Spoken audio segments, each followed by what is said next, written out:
بسم اللہ الرحمن الرحیم۔ ایک شخص حضرت ابراہیم بن ادھم کے پاس آیا۔ نوجوان تھا، کہنے لگا، حضرت گناہ کا مرتکب ہوتا ہوں، چھوڑا بھی نہیں جا سکتا، ڈر بھی لگتا ہے کہ عذاب ہوگا، تو کوئی طریقہ بتا دیں کہ میں عذاب سے بچ جاؤں اور گناہ بھی کرتا رہوں۔ اللہ والے بڑے دانا بینا ہوتے ہیں، دھکے نہیں دیتے، وہ محبت اور پیار سے بات سمجھاتے ہیں، دل میں اتارتے ہیں۔ حضرت نے فرمایا، ہاں میں تجھے طریقہ بتاتا ہوں۔ وہ بڑا خوش ہو گیا، بات سننے کے موڈ میں آ گیا، کہنے لگا کہ حضرت وہ کون سا طریقہ ہے کہ میں گناہ بھی کرتا رہوں اور عذاب و سزا سے بھی بچ جاؤں؟ آپ نے فرمایا کہ بھئی پہلی تجویز تو یہ ہے کہ اگر گناہ کرنا ہی ہے تو اللہ رب العزت کی نگاہوں سے اوجھل ہو کر کر لیا کرو۔ اب وہ سوچتا رہ گیا، کہنے لگا، حضرت یہ کیسے ممکن ہے کہ میں اللہ رب العزت کی نگاہوں سے اوجھل ہو کر گناہ کروں؟ یہ تو ممکن ہی نہیں ہے، میں یہ کیسے کر سکتا ہوں؟ نہیں کر سکتا۔ دوسری تجویز، حضرت نے فرمایا، پھر دوسری تجویز یہ ہے کہ تم رزق کھانا چھوڑ دو، اللہ سے کہہ دینا کہ نہ تمہارا کھانا کھاتا تھا اور نہ تمہاری بات مانتا تھا۔ اس نے کہا، حضرت یہ کیسے ممکن ہے کہ میں کھانا چھوڑ دوں؟ میں پھر زندہ کیسے رہوں گا؟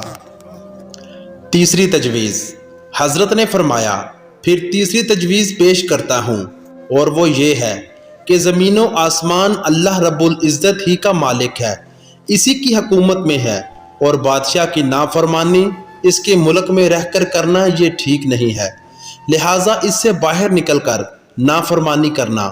اللہ پاک بھی قرآن پاک میں عجیب انداز سے فرماتے ہیں، اگر تمہارے اندر استطاعت ہے کہ زمین و آسمان کے کناروں سے باہر نکل سکتے ہو تو نکل کر دکھلاؤ۔ نکلو گے؟ کس دلیل سے نکلو گے؟ سورۃ رحمان آیت نمبر 33۔ جیسے گھڑے کی مچھلی کدھر جائے گی؟ کہا کہ حضرت یہ بھی نہیں ہو سکتا۔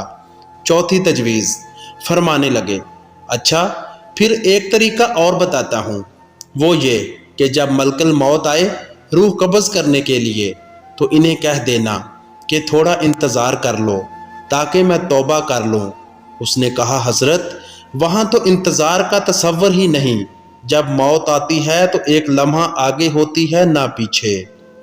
پانچویں تجویز، فرمایا، ایک طریقہ اور بتاتا ہوں، وہ یہ کہ جب قبر میں تم کو دفن کر دیا جائے اور اس وقت منکر نکیر آئیں تم سے سوال پوچھنے کے لیے تو تم کہہ دینا کہ بغیر اجازت کیوں آئے؟ اس نے کہا، حضرت میں ان کو کیسے منع کر سکتا ہوں؟ چھٹی تجویز، فرمانے لگے، اچھا بھائی ایک اور طریقہ بتاتا ہوں، وہ یہ کہ جب قیامت کے دن تمہارے برے عملوں کو کھولا جائے گا اور پروردگار عالم فرشتوں کو حکم دیں گے، اس کو گھسیٹ کر تم جہنم میں ڈال دو، تو اس وقت تم ضد کر کے کھڑے ہو جانا کہ میں تو نہیں جاتا۔ اس نے کہا کہ حضرت میری کیا حیثیت ہے کہ فرشتوں کے سامنے ضد کر کے کھڑا ہو جاؤں؟ میری تو کوئی حیثیت ہی نہیں۔ اب لوہا گرم تھا اور چوٹ لگانے کا وقت تھا۔ حضرت نے فرمایا کہ اے بھائی، جب تیری حیثیت ہی کوئی نہیں تو اتنے بڑے پروردگار کی نافرمانی کیوں کرتا ہے؟